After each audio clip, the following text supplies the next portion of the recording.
بسم الله والحمد لله والصلاة والسلام على رسول الله وعلى آله وصحبه ومن والاه. موضوعا wuxuu ku saabsan yahay mudaaharaad la sheegay in bari dadka Soomaalida ay lagu baarlaxawsanayo inay soo baxaan oo maartay aan ahayn mudaaharaad fasax rasmi la siiyay dawladuna ay maartay raali ka tahay dalkuna oo dan ugu jirto ayaan rabaa diin ahaan wax culimadu ka tiri inaan sheego walaalayaal in dawlad sharci ah oo dalka si nidaam ku maamusha in lagu soo baxo oo laga hor yimaado oo la muujiyo shicaaraad ama muuqaalo diidma ah dawladdaas laga hor imaanayo iyo in dad siyaasiyiina oo dawladdaas mucaaradaya ay ka dhigtaan shacabka ay gabaad uga dhigtaan dana ay leeyihiin ee siyaasadeed ma banaano diin ahaan culimada islaamkuna aad bay uga hadashay waxaan soo qaadanaynaa sheekh al-Albani الشيخ ابن عثيمين الشيخ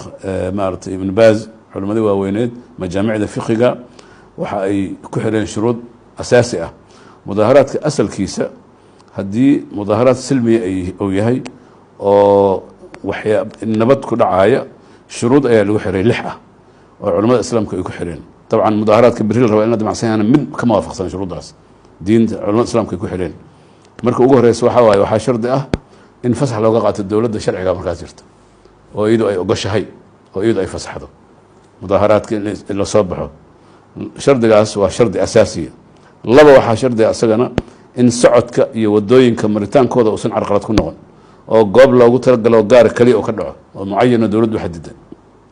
laakiin hadii wadooyinka oo carqaladeynayo oo socodkii iyo dadkii iyo dhibaato gelinayo waxa way fasaad oo noqonaya mana banaano saddex waxa ah in uusan xambaarsanayn shicaaraad ama muuqaalo ama halku dhigyo liddi ku ah dawladda ama lagu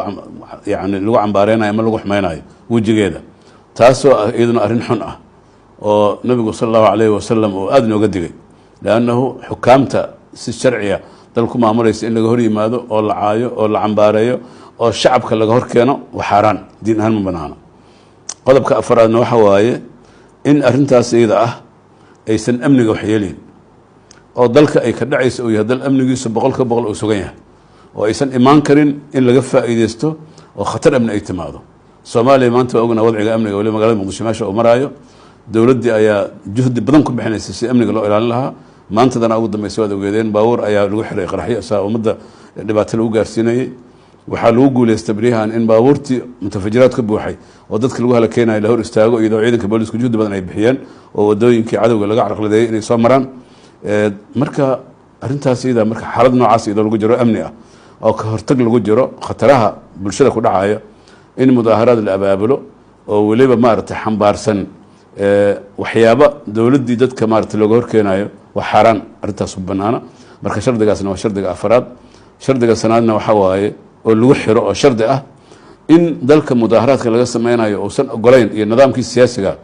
qaab wax lagu cabiri karo oo qofka ra'yi uu ku dhiibi karo inuusan ogolayn markaas haduu saas yahay waxa waaye waxa laga yaabaa in la cabiro ra'yi dadku soo baxaan waxa weeye dhibaato ma lahaateen laakiin dawladda maanta noo dhisan oo madaxweyne Maxamed Farmaajo oo madaxweynaha ka yahay Ra'iisul Xasan Cali Khayr oo ra'iisul ka yahay waxaan ognahay dastuurka ay ku dhisan tahay kuwii ka horeeyay xataa ay ku dhisnaayeen waxa weeyaan in dadku ay cabiro karaan ra'yigooda idaacadaha iyo TV-yaasha ay si nabada iyagoon carqalado sameyn ay tii karaan qofka cabasho qaba oo si cad u sheegi karo maxay la xurriyada qowlka ay aaminsan dawladdu qofka hali karta ma jirto qofka soo dhibaato ku dhacday TV-ga ugu dhow inta tago uu sheegi kara dib ku dhacay xeer qabanayo oo dhibaato gelinayna ma jiro haduu san idkar ku xad gudbin ama amniga uu khatar gelin marka arrintaas iyada ahna waa arrin yaani xeerka iyo dastuurka oo damaanad qaadayo inuu qofku si nabad wax ku cabir karo marka ma loo baahna marka in mudaaharaad fawda ah la sameeyo oo markaas khatar gali kara qodobka lixaad oo asagana aad u muhiimka waxa weeye in la kala madax baneeyo shacabku waxyaabaha ay go'aanayaan oo ay wadooyin soo maraan leeyihiin degmooyinka ay degayiin maamulkooda ay u tii karaan odayaal dhaqan ay leeyihiin dadku waxay leeyihiin mas'uuliyiin dawladeed oo la degan baarlamentary leeyihiin ay soo doorteen oo baarlamaanka u jooga culimada lafteeda dawladda tasoo soo xiriiri kara madaxweynaha ra'iisul wasaaruhu waa dad u furan shacabka sida ognahay waa shacabkii aad ugu xiran yihiin marka in marka dad siyaasiyiina wasiilada siyaasadda lagu kala wareego dalka Soomaaliya waa caddahay doorashooyina lagu yimid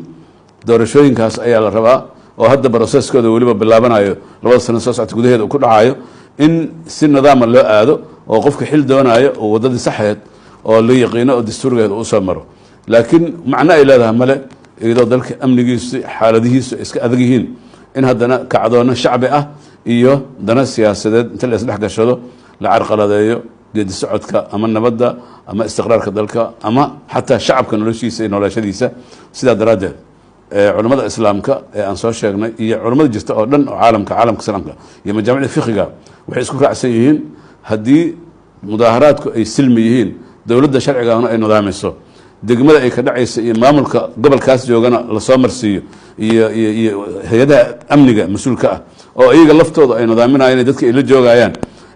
duruuftuna ay saamaxayso xilligaas jirta mudaaharaadka in wax lagu cabiro silmiga ah iyagoon siyaasadaysan inoon fawdo ahayn oo dadku madaalibtooda sheeganayaan diin ahaan diintu ma diidana culammaduna ma diidana laakiin mudaaharaadka shuruudda aan sheegnay aan waafaqsanayn oo kuwa hadda beri iyo maalmaha soo socda la damacsan yahay ma banaana diin ahaan sidaa daraaddeed waxaan ugu yeerayaa dhammaan shacabka soomaaliyeed meel kastay joogaan maadaama aan ku jirno marxalad xasaasi ah oo dalkeenu maanta uu ka gudbaayo yani xaalado adag uu gudbaayo xaalado istiqraar iyo amni ah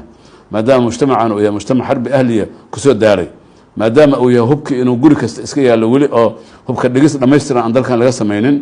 maadaama nimanka cadowga ahay dadka ay weli ku dhex gambanayaan oo ay xaalad kasta oo aan caadi ahayn adeegsan karaan inay carqalada ay sameeyaan iyo iska horkaan iyo inay dad iska laayaan waxaan leenahay walaalayaalow iyadoo ilaahay laga baqaayo ha la joojiyo mudaaharaadkaas 100% dowladdana waxaan ugu yeeraynaa inay cid kasta oo arrintaas isku dayda iyadoo silmigan la ilaalinayo amniga in si nabad ah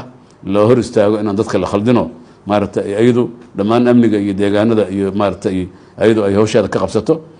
cid kasta oo maaragtay la khaldana inay ka laabato fikirkaas iyada ah oo si nabada qofka wax qabana oo si nabada u soo marsiisto qanawaadka ama jihooyinka rasmiga ah oo qofka cabasho qaba uu soo marsiisan karo aan rur sheegay inuu soo marsiisto ayadoo weliba dowladda albaabadeedu ay yihiin kuwa u furan xafiiska ra-iisul wasaaraha xafiiska madaxweynaha xafiiska maaragtay gobolka banaadir kulligood waa u furan yihiin wax kasta oo qofkii qaba cabasho inuu soo gudbiyo maalin kastana arrimo noocaasa ayaa qofkii qaba laga xaliyaa waxaan shacabka soomaaliyeed